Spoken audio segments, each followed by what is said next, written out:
Okay, so in this video I put together the super. One thing I want to point out is that you'll notice that there's no overcuts in any of these corners, unlike the brood box cuts. All these ones are nice and flush and square. The only problem is that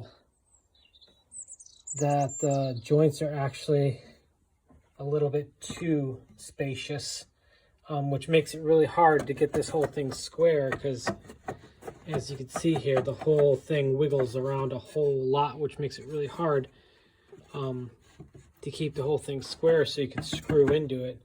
And then also there's so much, I mean, you can see how big of a gap we're working with, and then you could shift this board up and down quite a bit, which shouldn't be the case for these box joints.